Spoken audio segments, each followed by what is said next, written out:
So we'll go ahead and get started with the HUBZone. Oops, clicked the wrong button. So again, kind of the same thank yous. You were here for the thank yous before. We really appreciate all of these organizations hosting today's workshop. We already talked about MBDC and the PTAC program. I wasn't sure if we were going to get some additional, so I do have those slides in there. But we'll go ahead and move right along with the HUBZone program. Kind of talked about the HUBZone program a little bit in the last presentation. It segues into this. As I mentioned, $90.7 billion last year in government contracting. The goal is 3%. I mentioned that, I think I said 1.87, it's 1.82, I guess, that it achieved. So out of the 90.7 billion, 1.65 billion was set aside for HUBZone businesses, but there was over $1 billion of that goal that was not met. So that's why the federal agencies that I've talked to, and again, it depends which agency and at what level you're visiting with the folks. But at the last couple of national conferences for our APTAC is what it's called. It's the PTAC National Association. We have federal agencies come speak to us and talk to us about different topics.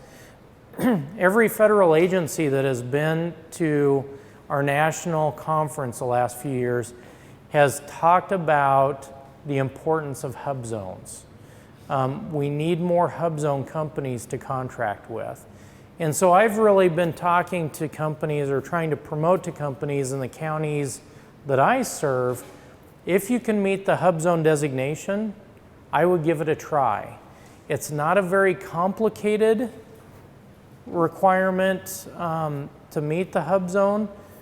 So you can typically tell pretty quickly. You're not going to invest hundreds of hours to find out, oh gosh, I don't qualify for this program. Now you might spend quite a bit of time going through the service disabled veteran-owned verification or the woman-owned small business verification. Usually you can tell pretty quickly whether it's worthwhile or not to move forward with the application. The HUBZone, you can tell pretty quickly, especially if you're in a county designated HUBZone. So historically underutilized business zones is what HUBZone stands for. It's a program that was developed by Congress to really help those areas of the country that are suffering a little bit, where the incomes are lower than maybe comparable. There's higher unemployment rates. So some counties will earn that designation based on income levels. Some will earn it based on unemployment rates, or they may earn it based on both of those criteria. HUBZone businesses, as I mentioned, they can qualify for set-asides or sole source contracts, either one of those two. And as I mentioned, we'll talk about the three different types of scenarios. As I did say before, you do have to certify through the SBA. And we talked about the statistics in Nebraska that there was only 29 HUBZone firms last year. So the three types of HUBZone contracts. There's sole source. So again, this is a situation where a federal contracting officer can make a determination to offer that contract to you without really any other competition. There are some requirements though. HUBZone contract can be awarded if the contracting officer does not have reasonable expectations that at least 2 HUBZone businesses will bid on that contract.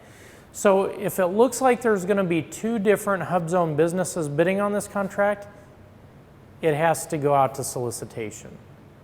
If there's only going to be 1 HUBZone business bidding on it, then it could be sole sourced. They also determine that the qualified HUBZone small business is responsible, that you are able and capable of performing that contract. So they're trying to prevent situations in which a company would bid a contract and then subcontract everything out to somebody else. Again, we talked about the limitations on subcontracting. There are those limitations. So you're actually, if you were to do that, it's in violation of federal acquisition regulations. Also, that you determine, that contracting officer has to determine that the contract is awarded at a fair price. So basically market price. If, again, this is kind of eliminating the old $400 hammers that everybody used to hear about the Navy purchasing. So it has to be at a fair price, so a market price. Government estimate cannot exceed $6.5 million for manufacturing requirements or $4 million for all other requirements. So there are limitations on sole source contracts. They're not going to give you a $10 million sole source contract for products or services. There are limitations. But still, that's a pretty high ceiling, really, when you consider it. Very beneficial. Again, one of the huge benefits of being a HUBZone business. I don't know that sole source contracting happens with HUBZone businesses a lot. It happens, but it doesn't happen as much as it does with like the 8A programs. 8A programs, that's pretty common, sole source contracting. HUBZone, probably not as common as it is with 8A. It'll be interesting to see woman-owned small business because they've never had sole source opportunities before. With the changes happening to the woman-owned small business program, they're opening up sole source opportunities. So we're kind of at the beginning stages of seeing where that goes. The next type of HUBZone contract is competitive. Now this is where two or more HUBZone businesses will be bidding on this solicitation. So there's a reasonable expectation that there's going to be at least two HUBZone businesses, and the contracting officer again has to know that this contract will be awarded at fair market value. In that case, now you have a set-aside contract, a set-aside. So that's how it would be listed in FedBizOpps. So only HUBZone businesses would be eligible in bidding on this contract because it's set aside for HUBZone businesses. But it has to meet these criteria. So we had the sole source where there's only one HUBZone bidding, a set aside if there's at least two HUBZones bidding. The third type is probably a little bit more common, again, not extensively so, but this is a full and open competition. So basically, and it could have come to full and open competition through a number of different ways, but so let's say this may be a situation. So the contracting officer assumed that there were going to be two HUBZone businesses bidding on this solicitation, and there weren't. Maybe there was only one.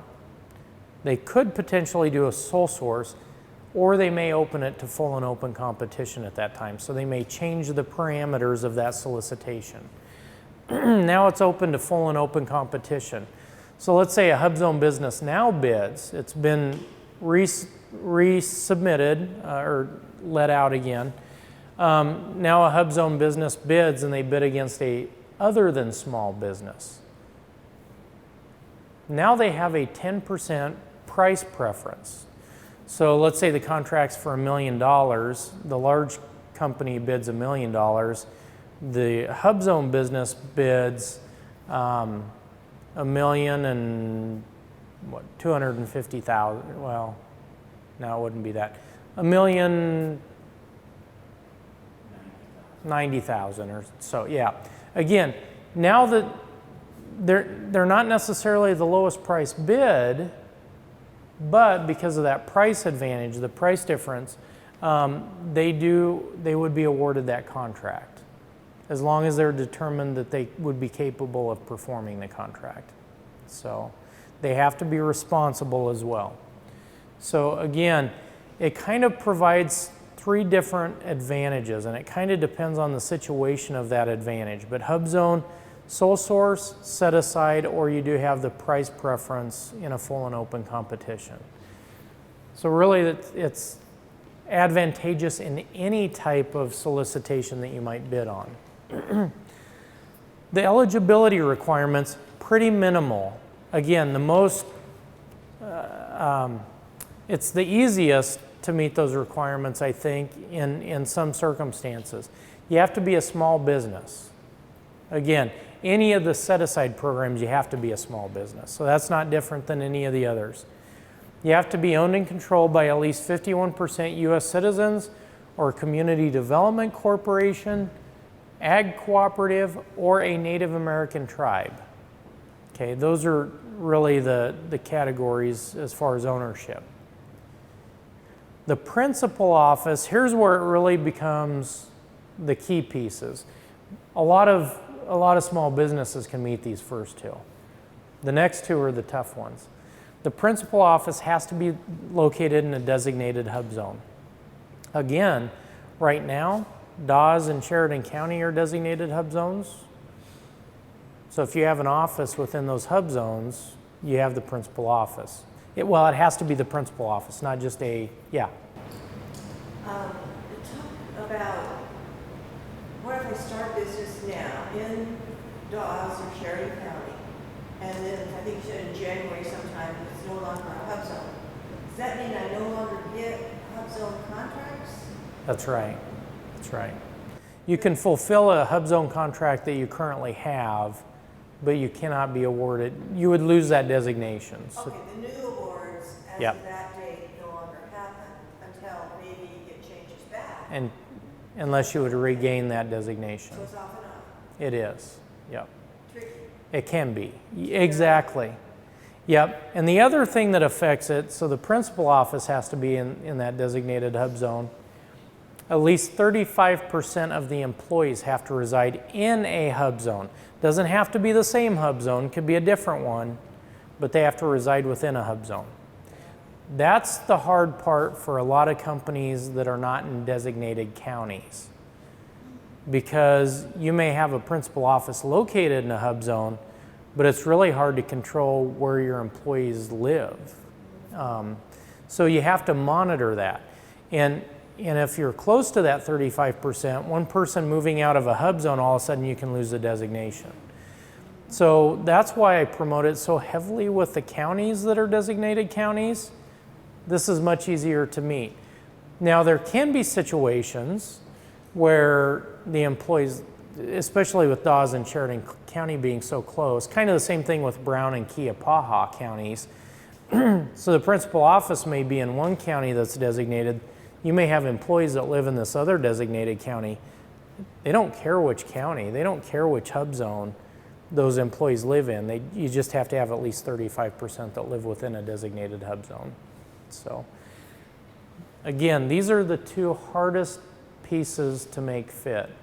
Omaha has some designated hub zones, and so there are some hub zone companies in Omaha, even though the county's not designated hub zone, but they've got more hub zones throughout the area that it's a little bit easier for them to pick up the employees. If you get out to some less populated counties, it may be a lot more difficult to meet that requirement. So, ownership by individuals, again, 51% U.S. citizens, person born or naturalized in the U.S. So, principal office, again, we didn't really talk about this before. Principal office is the location where the greatest number of your employees work, for the most part. Again, there's always, it seems like every time we say this is what it is, there's a few exceptions. Construction industry, that may not be the case. So if you've got multiple work sites, and you've got 50 employees working at this work site, and 20 employees working at this work site, and 30 over here, but you only have 10 people in the office, the principal office is going to be the principal office. So even though there's 10 employees here, they're not taking into account the work sites, because those are going to change constantly. So it excludes employees who perform the majority of their work at job site locations. So again, where the most employees are located, except with regard to work sites. That could also pertain to, I suppose, temp agencies to some extent.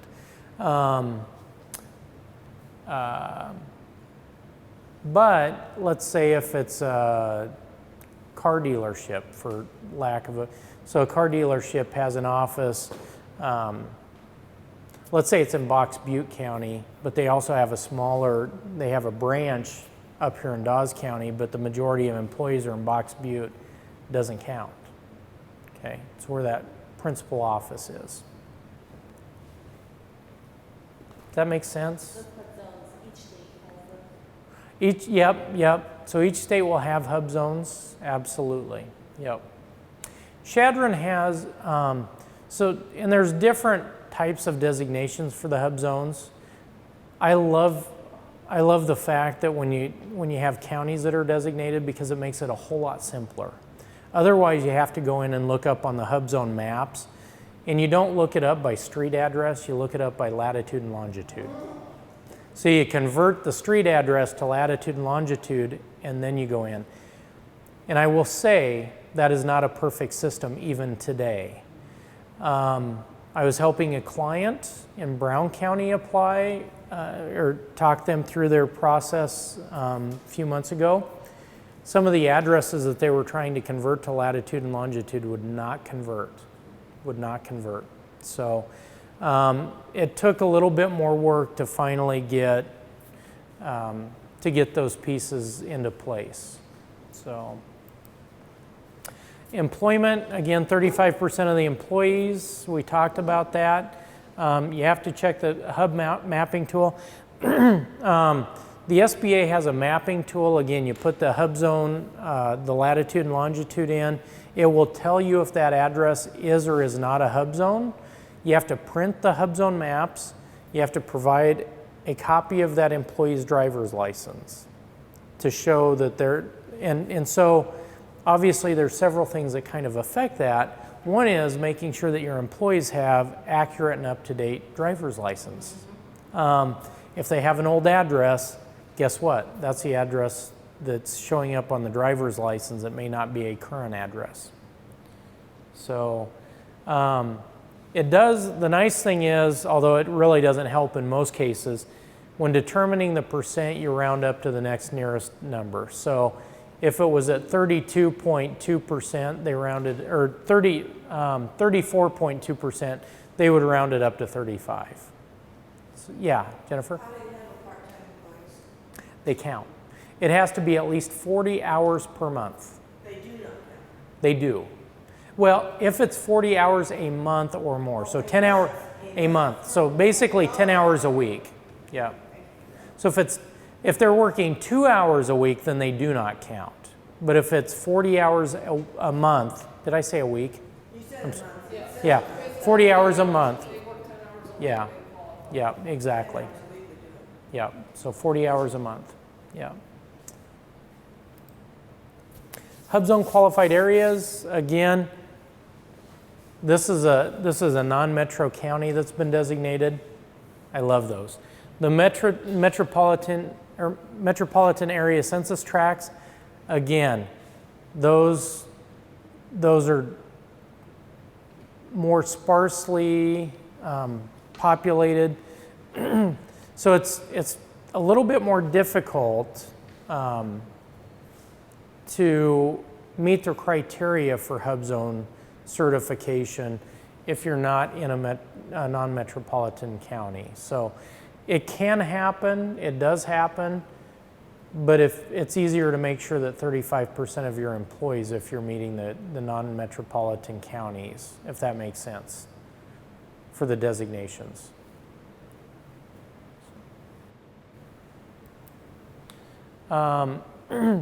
Again, federally recognized Indian reservations also are considered. Most tribal entities, most tribes will have a HUBZone business or more than one HUBZone business located on tribal lands. They cannot have more than one HUBZone business by NAICS code. So let's say if they have a roofing company on tribal lands and it's HUBZone, and there's another roofing company and they want that one to be HUBZone too, they can't. Okay, it can only be for one company under that NAICS code designation. So it's to kind of make sure that the tribal entities aren't creating all, hundreds of businesses that are designated HUBZone. Former military bases, so bases that have been closed, also count as HUBZone areas, I believe for 5 years. Let's see here. Yep, 5 years from the date. This is an example of the HUBZone map. So it is a tool that the SBA provides, and again, it's really important to know this tool because you have to identify the principal office location according to the HUBZone maps, as well as the employees. And you don't identify just the employees that are within a HUBZone, you have to provide that documentation for all employees. So if you have 20 employees, you're providing 20 driver's license, 20 HUBZone maps. If you have 120 employees, 120 driver's license, 120 HUBZone maps. So you have to do it for every employee that you employ. And then that percentage is based off of all of those. Again, the counties that are designated. So I mentioned that Dawes and Sheridan, at this point, will be losing their designation in 2017, 2018. Counties like Brown County, qualified by income, Keapaha, qualified by income. So those counties are, if a company designated or became HUBZone certified in those counties, it's indefinite right now as to when they may lose their designation. So, and that, again, that can change. It changes based on the income, based on the unemployment. So there's kind of a process. This is a general overview of applying for a HUBZone certification. It is an application process through the SBA. So step one is verifying eligibility compliance. That's really, gosh, am I a US citizen? Am I a small business? Those should be pretty easy to answer. Just checking to see, is the principal office, that's the first place to start, is the principal office located in a HUBZone? If it's not, this really isn't an application process you want to pursue. If it is, now you want to start taking a look at, okay, where do my employees live? Do we need to do mapping? If they all live in Dawes County or Dawes and Sheridan County, it's a pretty easy answer. If they live outside of those areas, so if you have 50% of them live in Box Butte County, and if you're pulling from different areas, then you really want to sit down and start looking at those HUBZone maps and figure out, do we have the 35% or not? If you don't feel like you do, again, probably would not start that process at this point. Gather what you need. Even though those are the 4 requirements for HUBZone certification, there is a lot more documentation that's required. The documentation is required to show that you are a small business, to show that there are not any affiliations, so on and so forth. So they're going to ask for tax returns for the owner for the past 3 years. They're going to ask for tax returns for the company for the past 3 years. They're going to ask for articles of incorporation, et cetera, et cetera. So there is quite a bit of documentation that you want to gather. I always suggest that clients gather that first. If you start the application process and then the agency asks you for that documentation, you have 10 days to provide it. So if you haven't gathered it ahead of time and have it scanned in and saved in a PDF file exactly as you need to have it, the clock starts ticking. And if it takes you a little bit of time, if you're on vacation, I had one client that started a certification process and went on vacation. Luckily, their general manager had access to pretty much everything. that was needed, but they didn't gather any of the documentation before they went on vacation. It could have been really a bad situation. Not that it's the end of the world, but it definitely impacts. Review the sample HUBZone application form, kind of familiarize yourself with it. Review and ask questions. I know quite a bit about the HUBZone process. I've helped some companies through the process. Am I the world's foremost expert? No. But I know who to contact if we have questions. And actually, I think it was the last application we were in contact with the SBA a couple of times with the HUBZone help desk. So they get lots of questions. You think that it's fairly cut and dried and straightforward, but then you kind of come up against a few things that you're going, wow, this is different than what we've seen before. So it's always good to review, ask questions. When you get ready to actually do the application process, you'll access the Small Business Administration's GLS system. And you submit an electronic application. As soon as you submit the electronic application, you also send a hard copy of the signature sheet. You'll upload an electronic signature sheet, but you also have to send a hard copy of it, the original, to the SBA. So once you do that, really kind of gets the process going, then there's going to be a request to submit the remaining documentation. Again, the HUBZone is a little bit different because they have a specific format. So they want you to, when you save that file, they want the application number and then the description of the document. So it is a little bit different. And they're pretty straightforward about that. Obviously, if you choose to go forward through that process, I'd be more than happy to help kind of guide you and explain, do this, then you do this, then you do this. But you do want to save it in the specific format that they tell you with the nomenclature that they want you to use. And then you upload that into their system, into the SBA system. It's a fairly simple process. Again, technology is technology. Sometimes you hit a few bumps here and there, but this is probably the simplest certification process for any of the SetAside programs. Verify eligibility requirements. Again, if you have a SAM registration, you can actually go out and look at the NAAQS codes and try to determine, am I a small business, am I not?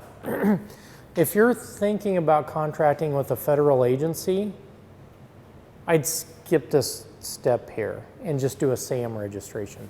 The SAM registration is going to tell you if you're considered small or not. So it just one step that you don't necessarily have to take. The SAM registration is going to be required anyway to contract with a federal agency, whether or not you have HUBZone certification. So I would just do the SAM registration there. Again, you want to make sure that you meet the ownership requirements and also the location of the principal office. These are the types of documents that are required for the HUBZone certification. So there's a documentation checklist. This is the signed HUBZone program certification signature sheet. Again, that will be uploaded electronically. You'll also send a copy, the original of that, to the SBA.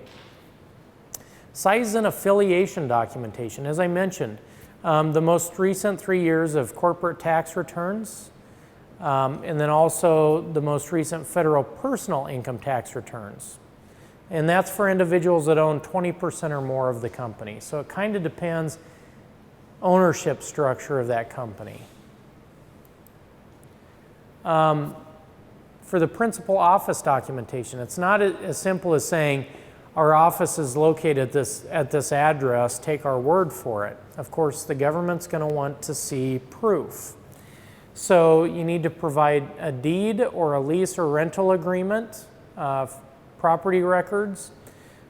You need to provide a utility bill, and then also the firm's location list. Now, this is a situation where sometimes you have questions that pop up. Well, what if the utilities are included in the rent? That's fine. You just need to explain that to the government when you submit those documents. So, you know, the government, the SBA has seen all kinds of scenarios when it comes to different situations. And again, we can work through those details. The 35% employee documentation, you have to provide official payroll. It has to cover the date of electronic verification. So the date you submitted your application electronically, that's the EVD, electronic verification date that the SBA considers. So let's say your payroll for that date doesn't come out for 2 more weeks. So 14 days from now, you're going to have the payroll, but the documents have to be uploaded within 10 days. What do? You notify the government of that. So when you upload your documents, you just would explain payroll not included, that we will upload the payroll for the EVD date approximately on this date. They want you to do it as soon as possible, obviously. But just give them an explanation of that payroll's not available right now. Same thing with the utility bills. The utility bill for that electronic verification date may not be out in time for you to submit it within 10 days. You just have to let them know that that will be coming. HUBZone maps of the employees' home addresses, valid driver's license, again, valid and accurate. And then most recent state and federal unemployment tax filing reports. That's to show the employee list. And then you also create an employee list. Basically, for my clients that I help out, I've created a little bit of a spreadsheet. Makes it easier. So it's all the required information that they need. There's a checkbox whether they live or don't live in a HUBZone, has their number of hours that they work, so on and so forth. So I've tried to create some tools to kind of help the clients that I work with when they submit their HUBZone application. Ownership and control documentation. Again, this is for the ownership. Need to include a birth certificate, current valid U.S. passport, or certification of naturalization. Any ESOP, trust, or franchise agreements. And then based on the type of business, you're going to need to submit additional documentation. So for corporations, articles of incorporation, copies of stock certificates, both the front and the back, the stock ledger, corporate bylaws, any amendments, and then certificate of good standing. For limited liability companies, LLCs, operating agreement and any amendments, articles of organization and any amendments, as well as a certificate of good standing. Partnerships, partnership agreement and any amendments. Now that's where you get into a little bit of a quandary because state of Nebraska does not require partnerships to necessarily register. So if you don't register and you don't go through the whole legal process, you may not technically have a partnership agreement. I've worked with companies that were partnerships that did not have a partnership agreement. They're still going to want to see it. So if you don't have a partnership agreement, you need to put one in place. I would also probably recommend registering with the Secretary of State. If you're a partnership and looking to do business with the government and apply for HUBZone certification, it's going to make a lot of sense to probably register with Secretary of State to have that partnership agreement. Sole proprietors, really DBA if you do business as. So if you have a trade name that's registered with the Secretary of State, you want to include that as well. Consequently, that should also be on your DUNS number profile because if it's not on your DUNS number profile, the DBA, it's not going to be included on your SAM registration. So there's little steps along the way, and again, we can help companies through that process. We can help you kind of address each one of those. Critical step, again, I would suggest not attempting to do the online application until you've reviewed the sample form and you really have gathered all of the documents you need. If you start that process and you're not really prepared for it, first of all, the online application will potentially time you out, but then also when that 10-day clock starts, if you don't have the documentation, it's going to affect your consideration for that. Okay. HUBZone program, they do have a HUBZone help desk. Again, these folks are very helpful, and they usually get back to you pretty quickly. They also have a conference call that they sponsor, but review, if you have questions, again, I'm more than happy to try to answer the questions that I can, but there is a telephone number, that 202-205-8885 goes straight to the HUBZone help desk. They also have an email address. Personally, I email. When I have questions, I have talked to the folks on the phone, but I typically will email because then you have documentation. You have that explanation of what it is to answer your question. The HUBZone GLS system,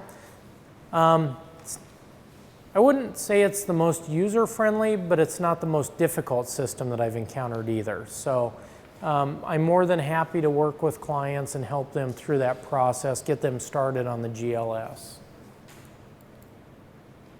You submit the online application. Again, as I mentioned just a little bit ago, be prepared because it will time out on you if you don't have all of the documentation. After your application is submitted, the SBA does request the additional documentation. Make sure that you get that to them in a timely fashion. For monitoring activities, so there's an annual assertion of eligibility. Basically, on an annual basis, you say, yep, we're still certified. We still meet all the requirements. The principal office is still in a HUBZone. At least 35% of our employees live in a HUBZone. We meet the requirements. And the target audience for that is all certified firms except for those that are not certified for at least a year. Within your first year, they're not gonna have you certify again. Basically, they're saying you're good for a year, and it may actually be a year plus. Full document reviews, collection and review of all documentation to verify current eligibility. Again, that's the application process. Contract audits, they will audit periodically.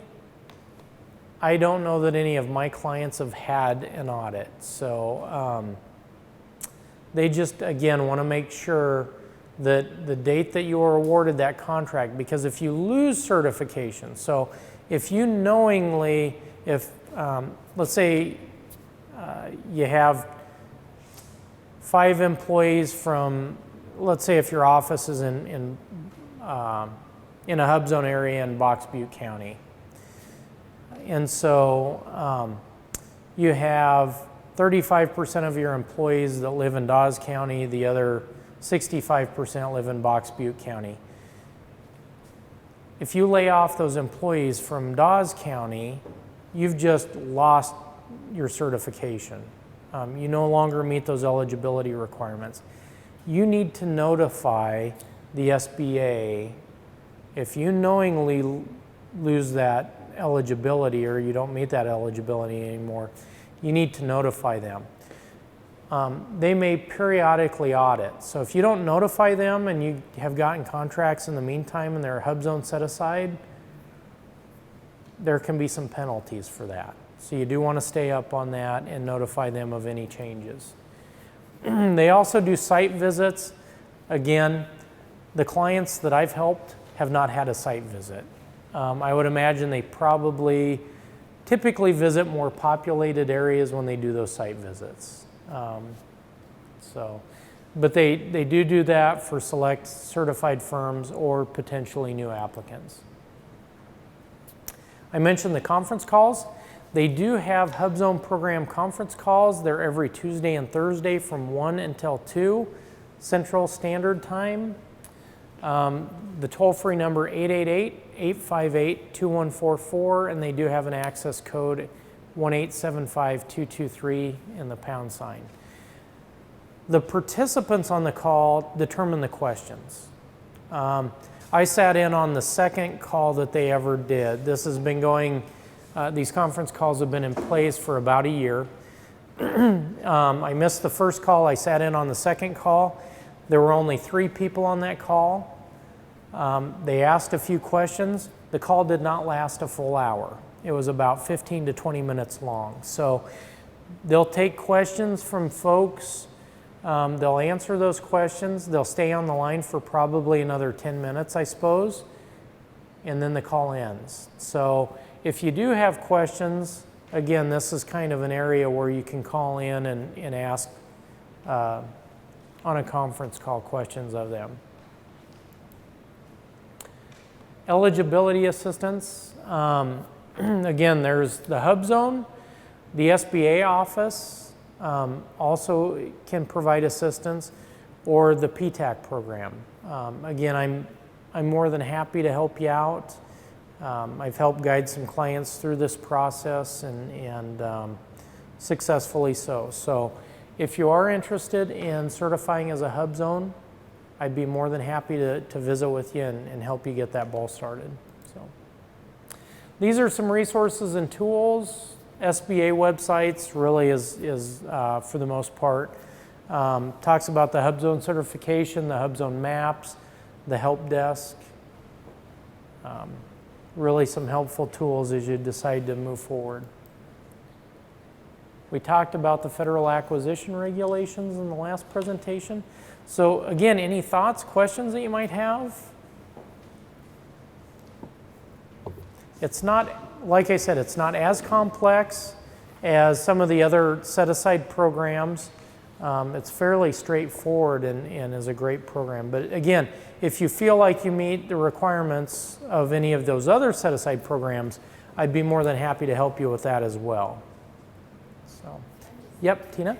Curious if employers have ever gotten into a pickle with like some layoffs and things that I'm laying off Joe because he lives over here and you don't, or how does that work?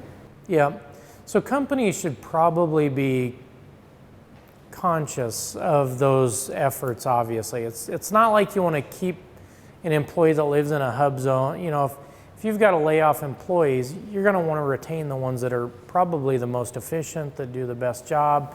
So you have to make a business decision, but you also have to know that you may be impacting that certification and you need to notify. So I'd say probably the biggest challenge is not notifying the government and then still accepting HUBZone set-aside contracts. That's where they'll really get into a pickle. And if you haven't done any HUBZone contracts for 2 years, then just let it go. You can, yep. If you have products and services that the federal government wants to buy and you're HUBZone certified, I really think that you should be selling product. I mean, again, the federal agencies that I've heard from are very interested in. National Park Service, I talked to them. They attended our government contracting workshop or conference in Omaha last November. And they were talking about a project that a company that I had talked to, it's not a current client of mine, but I've talked to them a couple of times and I thought, gosh, that's right up their alley. So I called her back and said, hey, I have a few questions about this solicitation that you mentioned because it's coming up on their 100th anniversary. So they've got projects going on at all the different national park sites across the country. And so I started asking her a few questions and she goes, well, is it a HUBZone business? I said, well, no. And I said, technically, they're not even a client of mine right now, but I said, you know, I've talked to him before. He may be interested. They do a little bit at the state level. And if this is a good opportunity, he might decide he wants to go for it. And she said, well, if you have any HUBZone businesses, let me know. So I said, well, and so, you know, I put the word out. I sent emails out to my clients saying, this contracting officer may be interested in visiting with you. And really it's up to the company at that point to then take it to the next step. There are certain limitations placed on NBDC. So we can't market on behalf of clients. That would be one thing that we can't do. So we try to help clients become aware of opportunities and provide them the tools that they can develop and then market to those agencies. But we can't actually go out and try to earn business, so to speak, for our clients. So, great question. Any other questions? Okay, awesome. Well, thank you again.